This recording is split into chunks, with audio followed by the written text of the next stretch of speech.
It's safe to say the last week for Arsenal has been pretty dreadful. Only losing 2 games in the first 4 months of the season and then losing 2 in the space of 4 days is simply not good enough. And losing to teams like Fulham and West Ham, who they just simply have to be beaten. So what is actually going wrong with the team, and how can Arsenal overcome this in the next few weeks? Now, I think a lot of people are saying that the West Ham game, and I think Arteta has said that he thought they were quite unlucky in it. Now, Arsenal didn't play brilliant, but you've got to admit West Ham's goals is from a corner and a lucky goal that may or may not have been in or out. Despite this, I don't think Arsenal attacked very well, and I think West Ham defended really well. Arsenal, to me, didn't create too many clear-cut chances. I know Jesus had 2 headers he should have scored, and there were certainly other chances in the game. Now, in the game, Arsenal actually had a 2xG higher than West Ham's, and West Ham was only 1.4 because they had a late penalty. Now, I don't think this actually showed Arsenal's dominance. Arsenal had 30 shots in the end, and they were pretty much shooting from everywhere. But this is a problem with XG in a whole. If you keep shooting and keep shooting from far out, your XG for every shot is going to be 0.03, 0.04. But if you have so many, this does add up. And Arsenal had a few chances where they certainly should have scored. But I don't think overall in the 90 minutes Arsenal created enough to really threat West Ham. And they got done on the break a few times. It was clear in that game that Havertz was missed. His duels were not getting won. And Trossard simply just couldn't hold his physical edge in that midfield. And I've said this before, but Arsenal's left side in that game weren't very good with Zinchenko, Trossard and Martinelli. But it's mostly because the right side was so poor as well. We kept going down the right with the Saka and Odegaard too, what we usually do. And they were just so slow in possession. There'd be some times where they'd get through, but a lot of the time they'd just be so slow and lackluster trying to get past players and create something. This often didn't leave Martinelli isolated with anyone because it just took so long to get the ball out to him, and he never got the ball near the box. And it just created a whole mess of a chance because the right side was too slow and the left side couldn't get the ball where they wanted it. And of course there is concerns about the striking, as Arsenal have simply created a decent amount of chances overall. I don't think this game specifically, but they haven't scored as much as you would want them to this season. Obviously I don't think Jesus' finishing is up to par, but in this game I think he did do a lot to win the ball back and showed a lot of heart at least to actually try for Arsenal. Now I think this game, as much as it might have been unlucky, did show a bit of a blueprint to beat Arsenal. And against Fulham, there's no doubt about it, Arsenal were awful, but I also think the tactics were off as well, and I think that we got easily ran through by Fulham, and I don't think Arsenal deserved to win that game at all.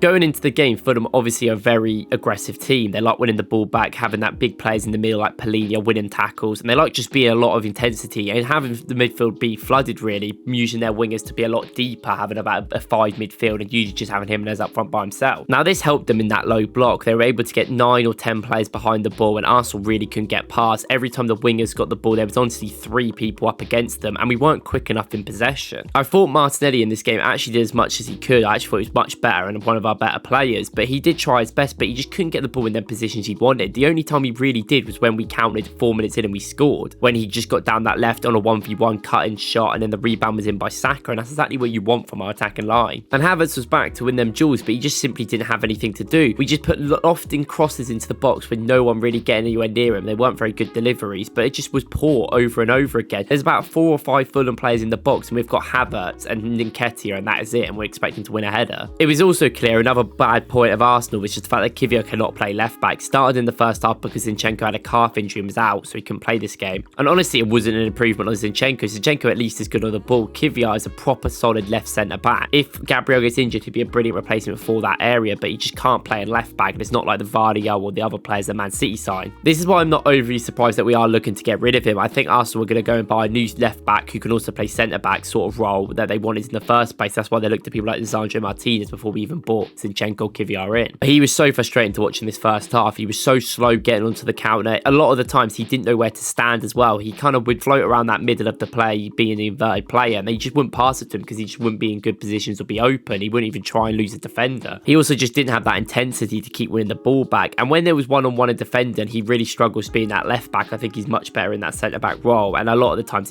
they got through with him. I mean, the goal for Jimenez is he loses Kiwior back post, not really paying attention, too late to the ball. And we were also just so boring. We were just trying to do the same things over and over again, which I don't understand why. How would you see with normal traditional football teams now? A lot of the front three like moving around. You see a lot of inverted wingers and a lot of transitions between the front three. This is something that would obviously be a lot better when you have someone like Jesus in there, because he can sort of do them roles as well, and it would obviously help a bit more fluid happen. But Martinelli and Saka just weren't switching at all, weren't even trying to offer anything different. Every single time we just go down the ball with Saka, and hopefully he'll have a miracle cross or something and it'll somehow go to Havertz. It didn't really make much sense to me. And I do think this is a fault of Nketiah playing. I mean, I guess Nketiah played because I think Jesus might have been a bit tired from the game a couple of days before. But Nketiah hasn't scored in a away game for over a year now, and he's simply just not good enough in these games. Nketiah is a brilliant player when you're giving him chances. He probably will take one. byline, well, hopefully. But we just weren't getting the ball. You need to get to the byline and put it across for him, but we just weren't getting any chances because we simply weren't creating anything, and he had 3 players on him that whole time. And with the same predictable movements, it just wasn't happening, and I don't really understand why he still played the whole game when he was offering nothing and not helping us, because we could have used them men in midfield. Now, Arteta also has to take some blame. I think the press was considerably poor, and I think it's down to him a little bit. Marco Silva's Fulham usually build in a 4-3-3 shape with the 8 high in between the lines, but against Arsenal, they knew they needed to be a bit more solid with their recent form. So Arteta did actually try to counter this by inverting Saka or Martinelli to create a 3v3 in defence so they could get out and maybe Fulham would kick the ball away. But Tom Kearney from midfield from Fulham kept running back and getting it, so it'd be a 4v3 and Arsenal would just get transition. A lot of the time, Arsenal were very confused on where they needed to go, and it looked like they weren't tactically equipped this game. They sort of learned on the fly, but sometimes like Kivio didn't know where to stand, and Rice honestly didn't know who to mark when he had 2 or 3 players coming at him because the midfield had been disjointed. And often they didn't even have that midfield presence because people like Kivia, he just decided when he wanted to invert and not, and even then he didn't really know what he was doing, and you can tell that in the game. And this created Arsenal to have a lot of problems in midfield with Rice being a pivot by himself, having 3 players on it. But it did get better in the second half with Tomiyasu coming on where they reverted back to their 3-2-5 shape, but Arsenal really struggled. Martinelli and Saka just weren't pressing. I don't know if it's fatigue or they're tired or whatever, but they just simply weren't pressing. And there's a moment in the game where you see Odegaard getting visibly frustrated with his team. And this combined with the fact that Arsenal simply just couldn't create anything in this game. Tomiyasu, Havertz and Martinelli on that left side really struggled to create because the dynamics on the right, like I said, was suboptimal, with Odegaard constantly trying to get in, but he just weren't doing good enough overlaps to Saka or good enough passes. And I think this is a massive overall problem for Arsenal tactically. I think Odegaard simply in that attacking midfield role is not doing what he needs to be.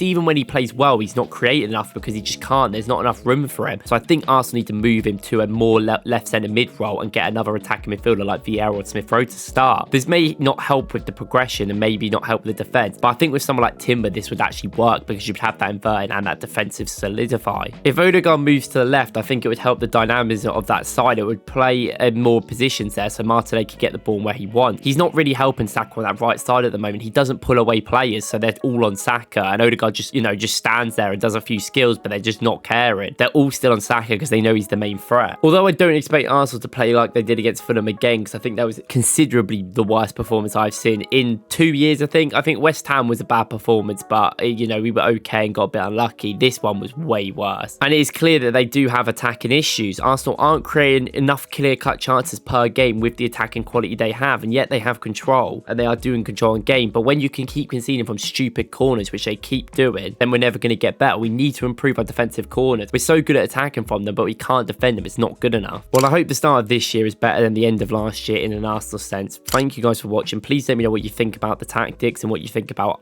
what Arteta will actually do. And do you think I'll actually move Odegaard to that left side? And if you enjoyed this video, please go and watch my other video where I talk about the top 10 players of the 2023 year. Overall, it's a bit of a different video. Let me know what you think of it. And yeah, thank you for watching. I'll see you in the next one.